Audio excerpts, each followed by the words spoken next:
নমস্কাৰ বন্ধু বান্ধৱীসকল, আজিৰ এই ভিডিঅ'টোত মই আপোনালোকৰ কাৰণে কিছুমান মহৎ লোকৰ বাণী লৈ আহিছোঁ। এজন অসৎ লোকৰ লগত ফুৰাতকৈ অকলে ফুৰাই ভাল। হজৰত মুহাম্মদ। আশা আছে বাবে পৃথিৱীখন বৰ ধুনীয়া। হেম বৰুৱা। কামেই হ'ল জীৱনৰ শ্ৰেষ্ঠতম উপাসনা।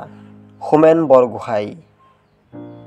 পাপক ঘৃণা কৰিবা কিন্তু পাপীক ঘৃণা নকৰিবা। যীশু খ্ৰীষ্ট।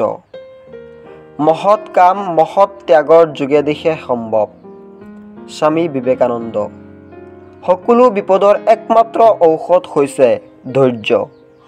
প্লেটো। চৰিত্ৰৱান মানুহ পবিত্ৰ জলৰ নিচিনা। সিহঁত নিজেও পবিত্ৰ আৰু আনকো পবিত্ৰ কৰে। সত্যনাথ বৰা। নজনাটো লাজৰ কথা নহয়, শিকিবলৈ যত্ন নকৰাটোহে লাজৰ কথা। Benjamin Franklin. নিজে যিটো কৰিবলৈ নোৱাৰা আনকো সেইটো কৰিবলৈ নকবা। মহাত্মা গান্ধী। ভাগ্যক বিশ্বাস নকৰিবা, বিশ্বাস কৰিবা তোমাৰ শক্তিক। বি.আৰ. আম্বেদকাৰ। বন্দুকৰ গুলীয়ে আদৰ্শক কেতিয়াও হত্যা কৰিব নোৱাৰে। জ্যোতিপ্ৰসাদ আগৰৱালা। আজিৰ কাম কালিলৈ কৰিম বুলি পেলাই নথবা, কাৰণ কালিলৈ তোমাৰ অৱস্থা কি হ'ব তুমি নাজানা। হজৰত মুহাম্মদ।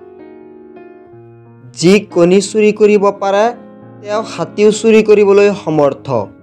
George Herbert.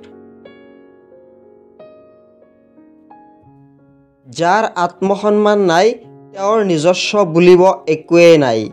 মহাত্মা গান্ধী। ভিডিঅ'টো ভাল লাগিলে লাইক, কমেণ্ট, শ্বেয়াৰ আৰু চেনেলটো ছাবস্ক্ৰাইব কৰিবলৈ একেবাৰে নাপাহৰিব।